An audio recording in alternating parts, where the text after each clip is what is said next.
Did you miss me? Because I missed you. The new year is almost upon us, and I wanted to share my opinion about one of the best gay-led series of the year. I wanted to highlight 5 reasons why you should watch Fellow Travelers if you haven't already.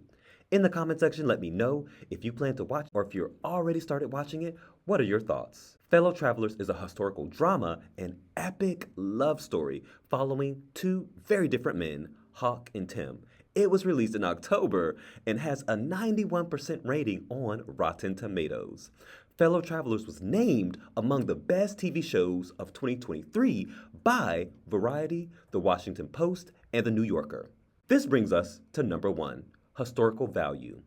The characters are fictional, but the Lavender Scare and other historical events and people mentioned in the series are true. I love books and documentaries about LGBT history to learn about the experiences of our elders. Senator Joseph McCarthy in the 50s alleged that hundreds of communists had infiltrated the State Department and other federal agencies. Investigating communists led to an actual witch hunt targeting gays. Lesbians were less likely to be investigated. McCarthy and Ray Cohn led the Lavender Scare that persecuted LGBT individuals in the government and pushed anti-LGBT legislation, which over 80 million Americans watched some parts of the televised hearings. However, Roy Cohn had several boyfriends and died of AIDS. Roy Cohn is one of the characters featured in Angels in America and was close friends with Trump. Yes, that Trump. Another character I was excited about was Stormy, who was introduced in episode 1 in the bar scene. Stormy appears in 4 episodes and is based on the real-life character Stormy, known as the Rosa Parks of the gay community, who was a legendary male impersonator, singer-bouncer, bodyguard, and volunteer street patrol worker. According to Stormy and others, their arrest was the spark that ignited the uprising starting the protest at the Stonewall Inn. I instantly recognized her from her blonde, iconic hairdo the second she appeared on screen. Langston Hughes appears as well. His appearance was one of my favorite moments in that particular episode. Number 2, the Ensemble Cast. The story focuses on Hawk and Tim. Hawk, played by Matt Bomer, works behind the scenes in politics in DC and is emotionally unavailable to men. Tim, played by Jonathan Bailey, who is younger and newly arrives in DC, he is hired in a position because of Hawk's connections. They enter into a secret romantic relationship. But we don't just follow their story, we also follow Marcus and Frankie. Frankie is a drag performer who works with Stormy. Frankie meets Marcus. Marcus is a journalist who is friends with Hawk. They begin seeing each other. Frankie embraces his identity to the world, which is the complete opposite of Marcus.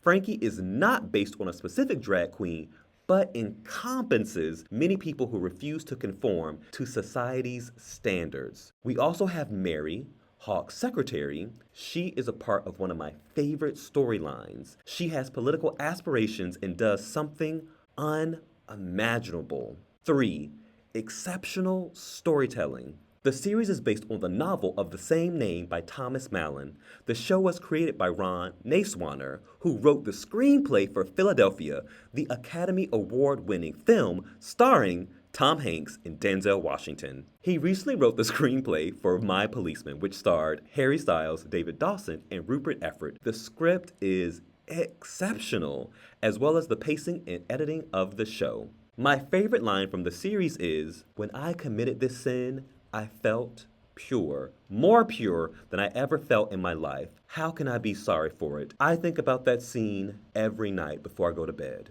It was beautiful. Naswaner was the showrunner and the EP. The show is nominated for 3 Critics' Choice Awards and 2 Golden Globe Awards. Black gay writer Brandon Hines, who writes on the Amazon original show Harlem, worked on 6 episodes. He also worked on Sex and the City 2. Robbie Rogers, who is married to Greg Berlanti, one of the head gays in Hollywood, was in the writer's room for 1 episode. Dee Johnson, a producer for The Good Wife and Southland, was in the writer's room as well. I love that it was a diverse writing room, which allows for complexity and further character development. 4, gay-on-gay hardcore action. No, get your head out of the gutter. Although there are explicit scenes, I'm not referring to intercourse. We have two accomplished out gay actors in the lead roles, and the showrunner and the second writer with the most writing credits are both openly gay. My opinion has changed regarding LGBT actors playing LGBT roles. However, this is a win for us. Bomer and Bailey shimmer and burn, incinerating the screen with their remarkable performances. Matt's character is an alpha male, an ex-military guy who needs to dominate his lovers and make them submissive. It's this whole dom daddy play.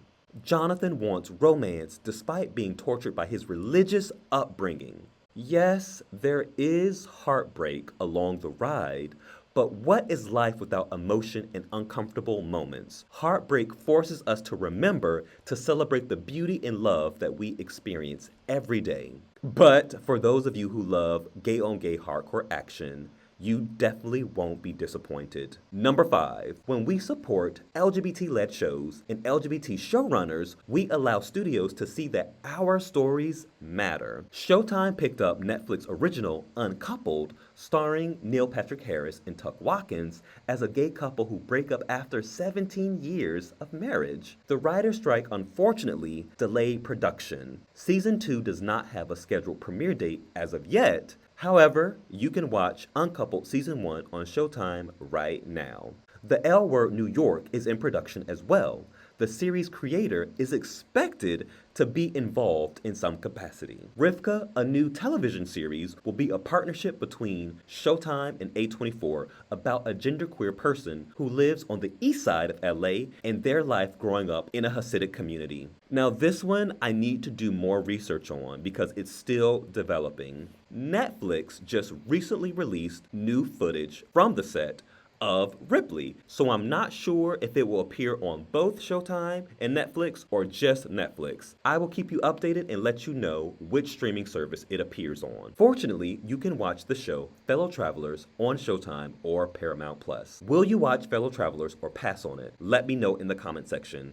If you plan to watch it, let me know. If you started watching it, what are your thoughts? Thank you so much for watching this video. Please follow me on Instagram at WriterVicYates for more about my art and literary projects, and I also started a TikTok account. Follow me there as well at WriterVicYates. I appreciate your support. If you haven't already, please subscribe to this channel and become a member if you can, and like and share this video. Thanks again for watching. Until next time, have a lovely day. Besos. Mwah.